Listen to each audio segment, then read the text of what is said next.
Thanks.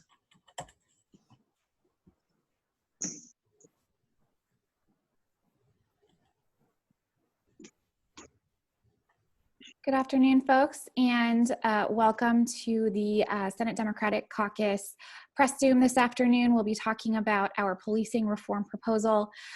We're just waiting for a couple of more attendees to populate the box here.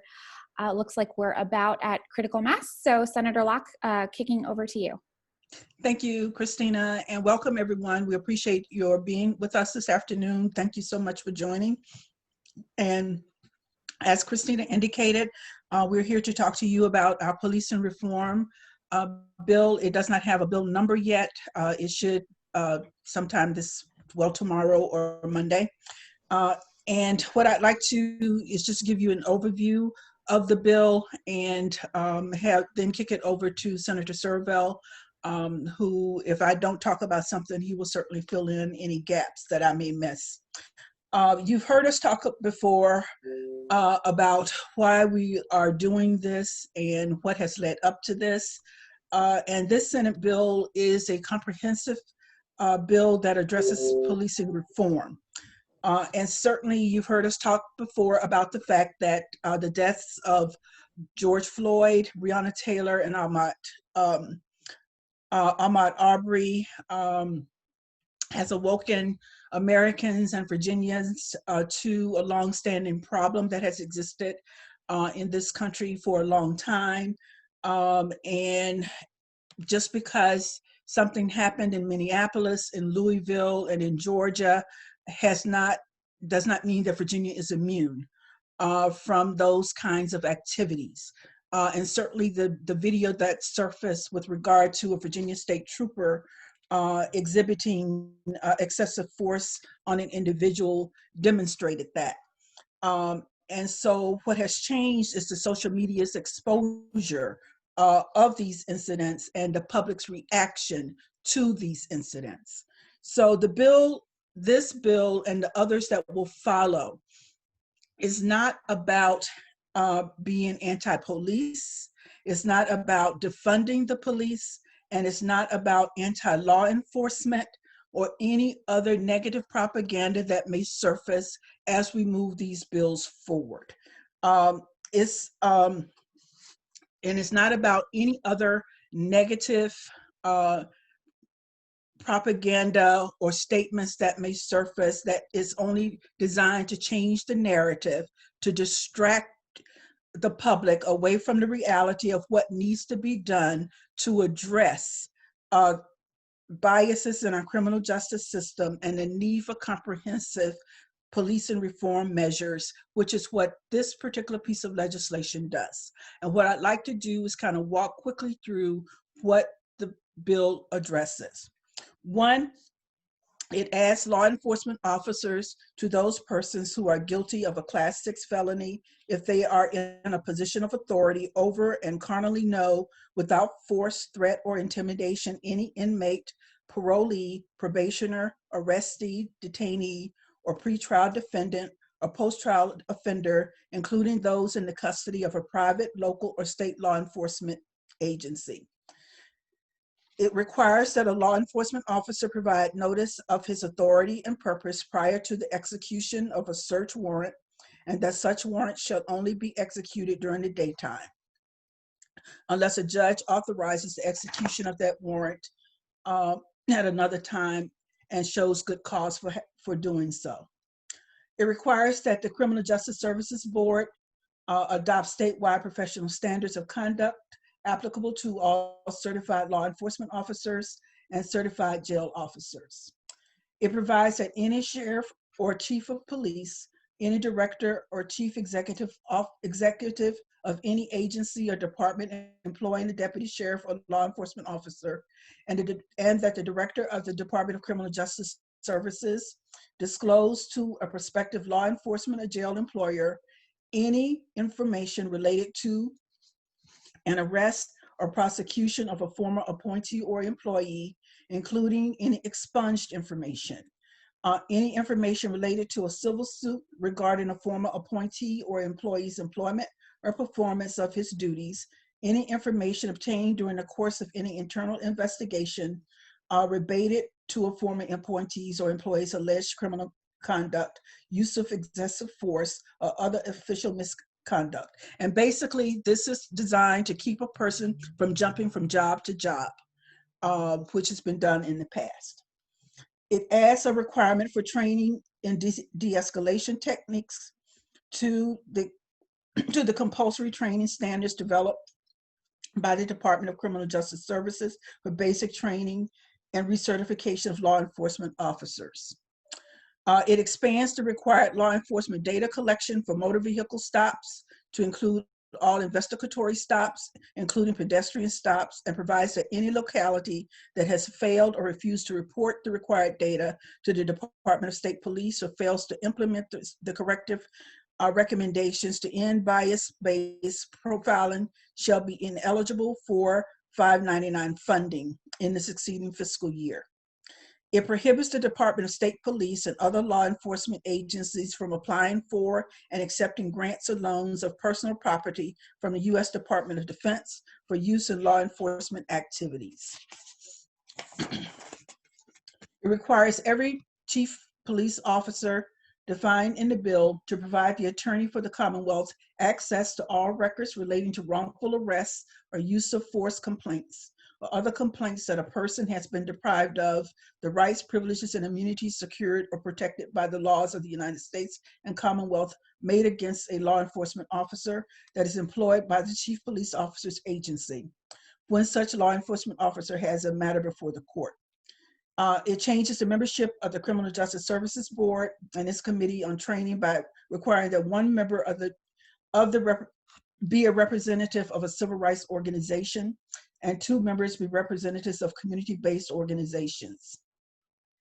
It requires the Department of Criminal Justice Services to develop uniform curriculum and lesson plans for the compulsory minimum entry level, in-service, and advanced training standards to be employed by the Criminal Justice Training Academies, approved by the Department of Criminal Justice Services when conducting training.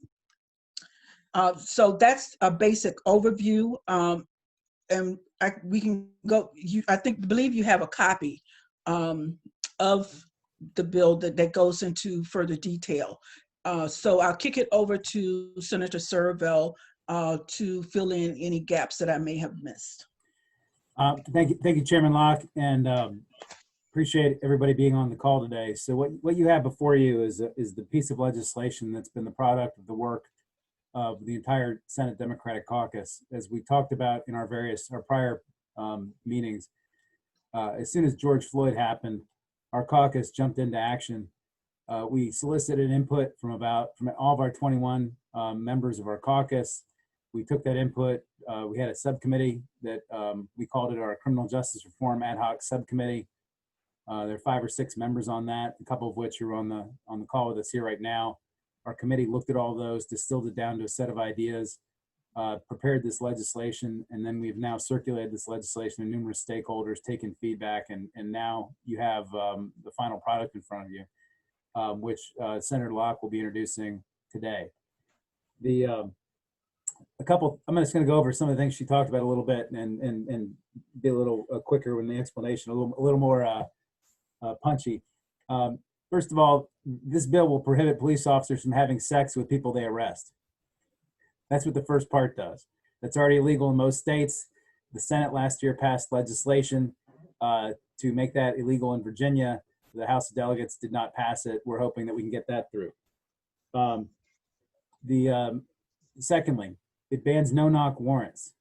The arose out of the Breonna Taylor situation, and it only says that warrants can be served at night if you get permission from a judge, not a magistrate. Today, you can go to get a warrant from a magistrate, but we think you ought to go to a circuit court judge and show a reason that you can go into somebody's house at night, because if you go into somebody's house at night, bad things are a lot more likely to happen, and there ought to be special circumstances for that before the government can do that. In addition, one of the things that we heard from the various law enforcement agencies who we've interacted with, the administration, the state police, sheriffs, is that they want to have more information when they hire other officers.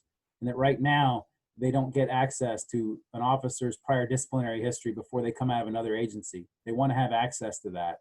And so in addition to requiring that information sharing between agencies when people try to change departments, we've also put in here that if an officer tries to come to Virginia from another state, they're also required to sign a waiver to get that information from their prior agency in that other state, so that our law enforcement can have full and complete information before they hire somebody, in case somebody's trying to hide something that happened in the jurisdiction they're coming from. That's something we've heard loud and clear from law enforcement that they want. We also heard that, Virginia has like 400 plus law enforcement agencies, and there's very little standardization in training that goes on between the agencies. The administration, the North Administration, Department of Criminal Justice Services asked that we include language that had a sort of minimum standard training that every officer in the state is required to go through, that includes things like de-escalation. And so we've included that in our bill. That was not in our original proposal, but we've added that to our bill here. We've also added that civilians are going to be involved in the development of that training, and not just law enforcement professionals, but we're going to have actual citizen input in that process by adding some citizens to the board that come up with that. And then decertification. We've also heard loud and clear from every law enforcement agency, the chiefs of police, the Virginia State Police Association, I believe even the FOP, the Fraternal Order of Police, have all said that Virginia's decertification requirements are too restrictive. And just so those of you on the call understand, once you've been certified as a law enforcement officer in Virginia, it's like that gives you permission to carry a badge, carry a gun, and wear a badge. And once you've been certified, that allows you to move around to different agencies and not have to go through training all over again, not have to go through on the job, on the hours of on the job training, the classroom, all that stuff. But right now in Virginia, the only time you can be decertified is if you're convicted of a crime or you test positive for drugs. And everybody says that we need to have broader grounds for decertification, and also the decertification, the process needs to be started sooner and not after something bad has been confirmed. And so basically what this bill does is it opens up decertification to say that it can be started before somebody's been convicted, that it can also be started if somebody has some other type of bad conduct violation. And we've broadened up those things. So what we're proposing here is that the Virginia Department of Criminal Justice Services develop an officer code of conduct, that violation of that code of conduct could be grounds for decertification. We've also said that some rules are so important that we need to have bright lines in the code. And so if you're looking at the bill, if you want to turn to page 26, lines 674 through I think it's about 729 or so, we lay out there some of the bright line rules. Things like you can't use a chokehold. Things like you can't shoot into a moving motor vehicle. Things like you can't use deadly force unless it's your last resort. Things like you have to use de-escalation techniques, that you have to use a continuum of force before you have to step up in your use of force. You just can't jump to massive physical force off a very minor situation. We also put some factors in here that can be considered whenever deadly force is used, and that's being evaluated. Those are bright lines we want to put in the code, and the violation of those could constitute grounds for decertification. Right now, there's nothing in the code about when officers can and can't use force. And I also want to point out that a lot of the things that are in here are things that law enforcement supports. If you ask many law enforcement officers about chokeholds, most of them will tell you we weren't trained, or all of them I've talked to have said we weren't trained to use those. And in our policies and procedures, we don't authorize officers to use those. And so many of these things are things people already agree on. The data collection point is the next piece of this, which is very important. Last year, we passed a bill requiring every law enforcement agency in the state to start collecting data on traffic stops, including the purpose of the stop, the age, sex, and race of the person that was stopped, the outcome of the stop.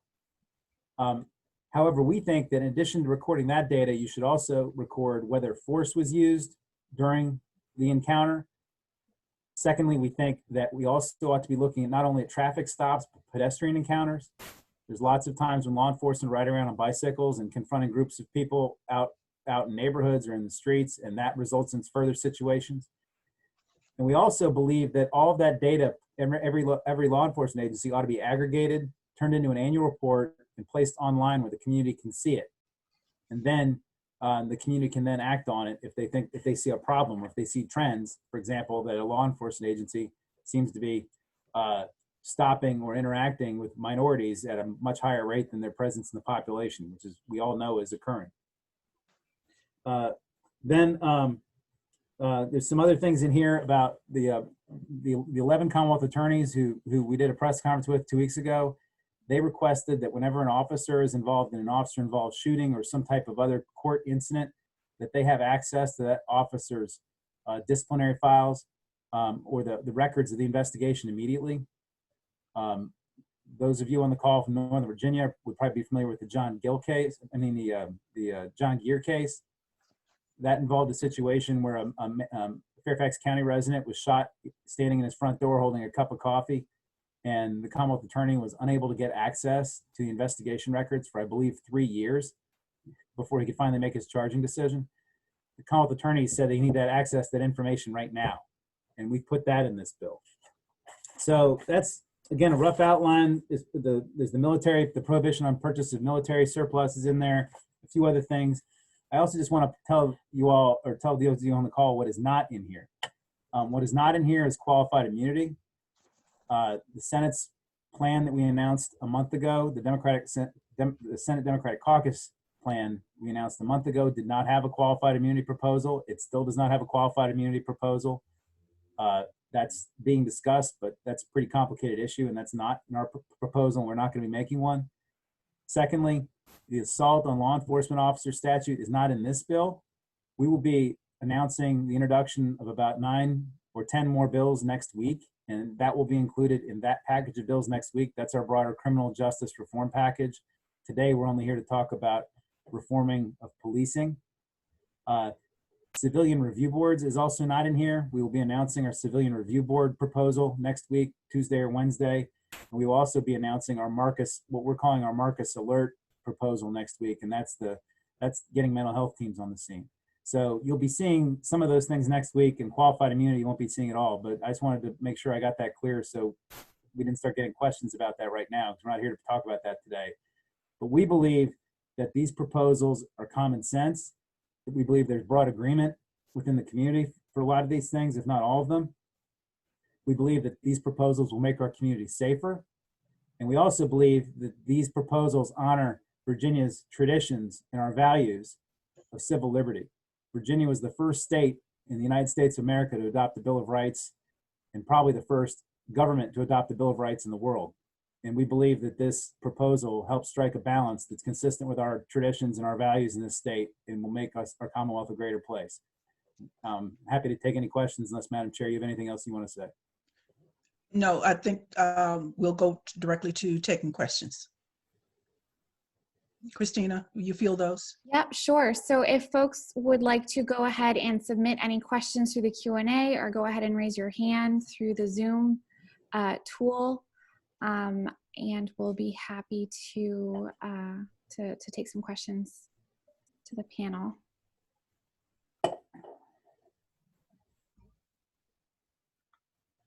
I do know that Charlotte Woods with Charlottesville Tomorrow sent me a quick query via email. Charlotte, do you want to go ahead and ask your question directly? You should be able to unmute yourself. There you are. Yeah, I was just adding it to the Q&A, but thank you. Perfect. Thank you for your time this afternoon. I was curious, I believe during part of the speech, you mentioned something about training reforms in the bill that could be mandated by Department of Criminal Justice Services. Could you refresh me on what was mentioned there? Is this with regard to training? Yes, for training. Well, I think what the Department of Criminal Justice Services wants to create a standard training module that every officer has to undergo before they join the force, and that's part of the bill. And I believe there's a requirement that we add compulsory de-escalation training into every officer's training before they become certified to become law enforcement. That's in the bill. And that it's also uniform standards, and that the curriculum and lesson plans be uniform across the Commonwealth. All right, thank you.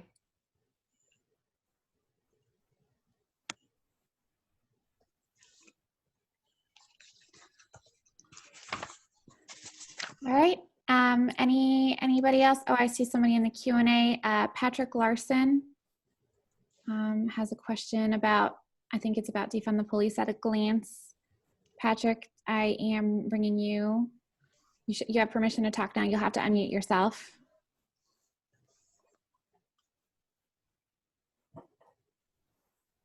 Okay, can you hear me now? Okay, sweet. Yes. My question does refer to the sort of defund the police. It's one of the more documented refrains from the George Floyd protests.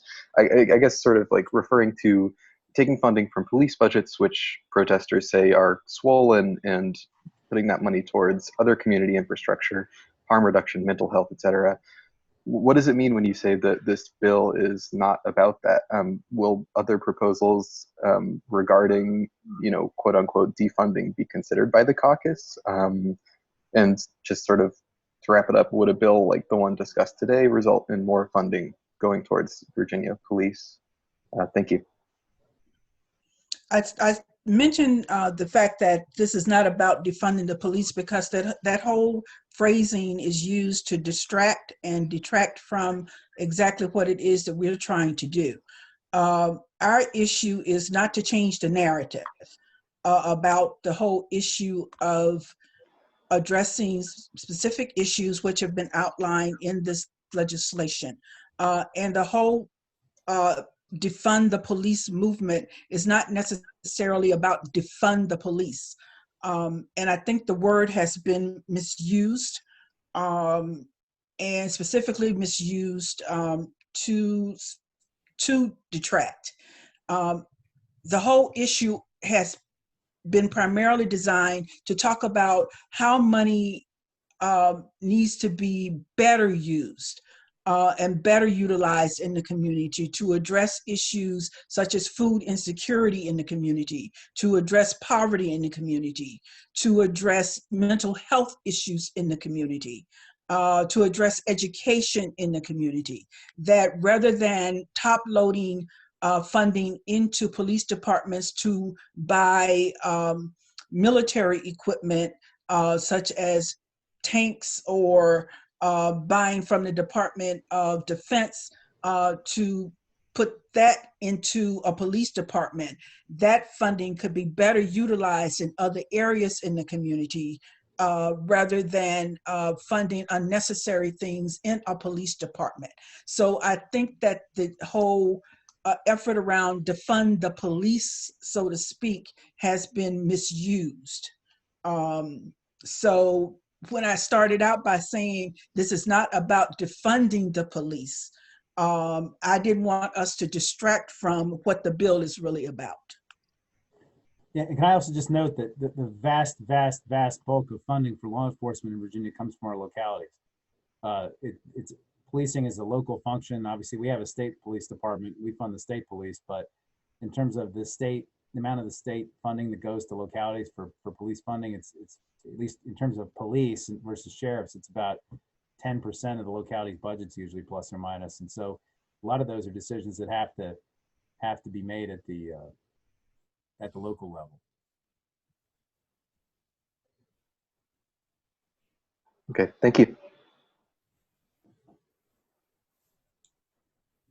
All right, next we're going to go to Jackie DeFusco with 8 News here in Richmond.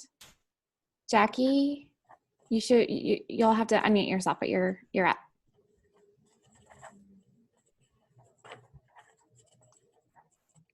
Are you there, Jackie? It looks like you've unmuted yourself, but we're still having trouble hearing you. I'm happy to read out your question if that's helpful. What Jackie submitted through the chat is, for clarification, under this proposal, what additional things could officers be decertified for besides drug use or criminal behavior? Would departments make the decision to decertify? Would citizen review boards have a say in this? Okay, thanks, Jackie. As I said, citizen or civilian review boards are going to be for next week, and we'll be unveiling that proposal next week. Our original proposal that we made a month ago said we were going to increase local government's ability to have one if they want one, and to give them authority if they want one. And that'll be next week. In terms of this bill, what it says is that an officer can be decertified for violating the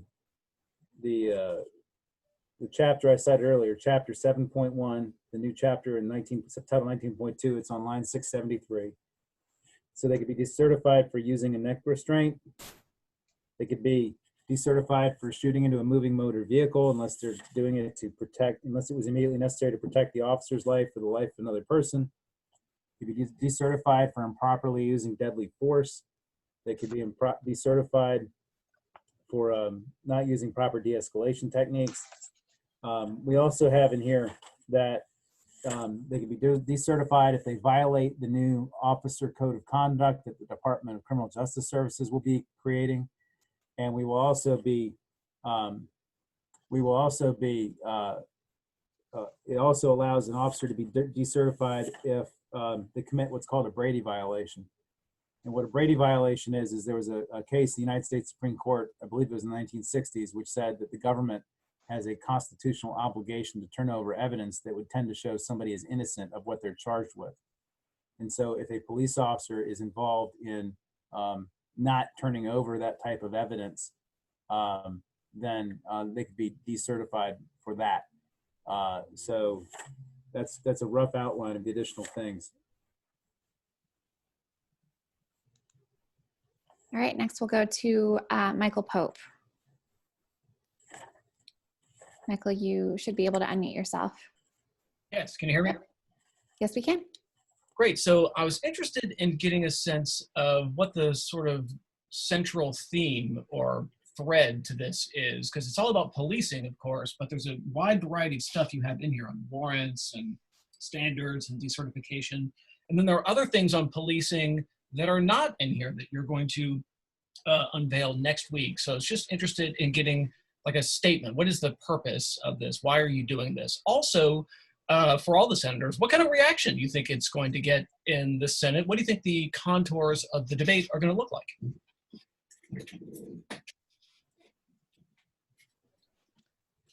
Could you repeat?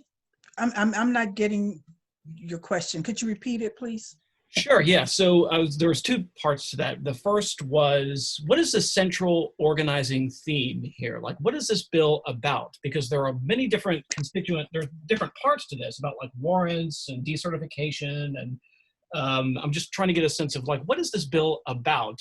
Because, I mean, you could say it's policing, but there are other policing initiatives that are not in this bill on the review boards and the assault on police officers. So what exactly is this bill? What is the point of this bill? That's the first part. The other is what kind of reaction you think it's the senators, just in general, what kind of reaction you think this is going to get in the Senate, what the contours of the debate are going to look like.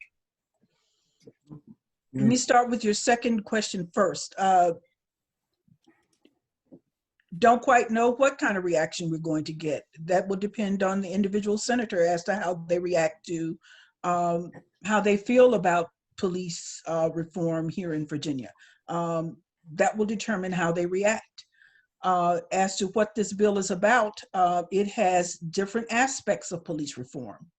And I thought we had clearly explicated what that was in terms of different pieces to what reform is going to look like, whether that is de-escalation pieces, whether it is ending no-knock warrants, whether it is ending neck restraints, putting in training pieces. So there are a lot of different pieces to it, but they all tie together in terms of what reform ought to look like here in the Commonwealth. Hey, Mike, what I would say is a couple things. First of all, the assault on a law enforcement officer piece is a criminal justice reform. We're modifying the substantive criminal law of the Commonwealth in terms of who can be charged with a crime and for what, and that's a criminal justice reform piece. It's not necessarily a police reform piece, although I guess maybe you could characterize it that way. The other things that you cited, the civilian review boards, Marcus alerts, those things, those are all local options. This bill is a bill that would apply to everybody across the state equally. So this is this policy that's in this bill is policing reform for the entire state.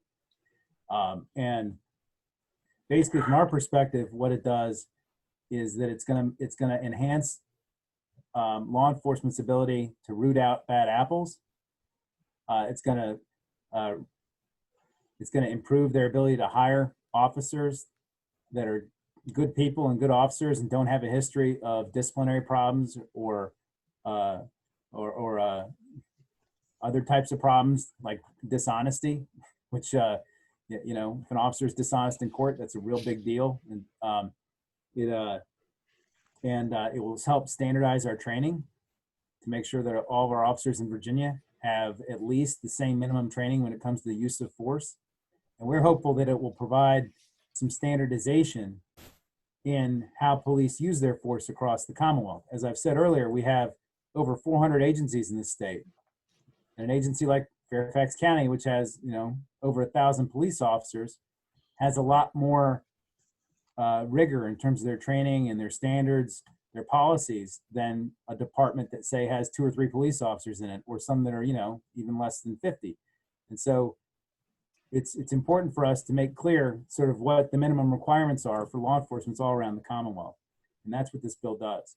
And the last thing I would say is it's at least my expectation that we're going to get a very positive reception, because I think almost everything in this bill has been asked for by law enforcement, by law enforcement leadership, by others. I mean, there's some things where it goes a little further than some of the officer organizations probably want it to.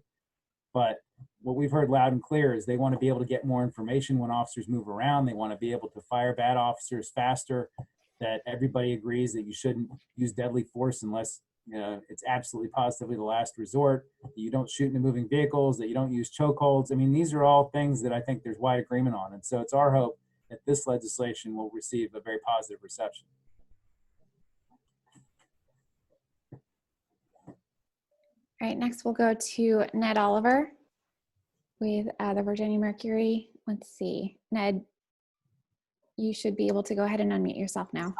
Oh, hello all. Thanks for making yourselves available for this. Senators Locke and Serval touched on this, but can y'all explain in a little more detail how state funding for local departments would or wouldn't be tied to disproportionate use of force or stops, and how much money we're talking about here? Well, the state supplements local government law enforcement funding for police, not sheriffs, police, through the HB 599 program. And it's, I don't know, I can't remember off the top of my head. I think we increased it by $10 million in the last budget before it got unallotted. I think the total amount of money is $60 million, maybe something like that. I can't remember right now off the top of my head. If I had another 3 or 4 minutes, I could pull it up on my computer. But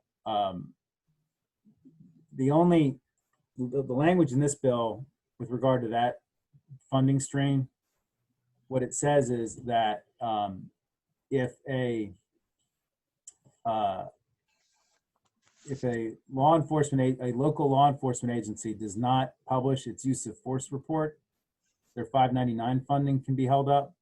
And it also says that if Virginia's Department of Criminal Justice Services determines that a local police agency is engaged in racially biased policing and comes up with an improvement plan, if the locality refuses to comply with that improvement plan, then their HB 599 funding can be reduced.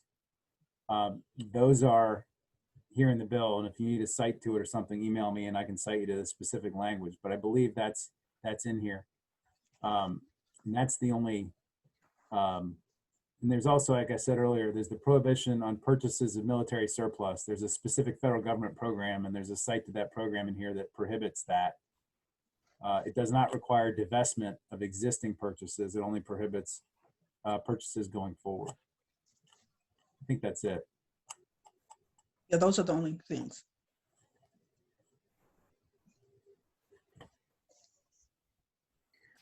All right, it looks like those are all the questions we have in the Q&A box.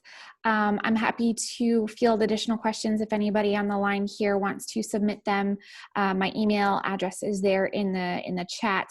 If any of the senators want to give any closing words, and then we can go ahead and wrap up. Anyone else?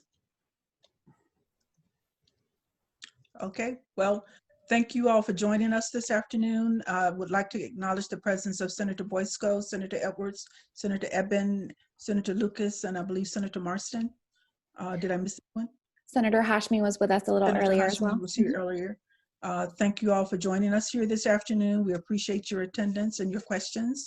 And we will ask you back next week when we roll out the remainder of our criminal justice and police and reform legislation. Thank you for joining us. Thank you, Madam Chair. You all have a good afternoon. Thank you. Thank you. Thanks. Thanks for your work on this. Okay. Bye, y'all.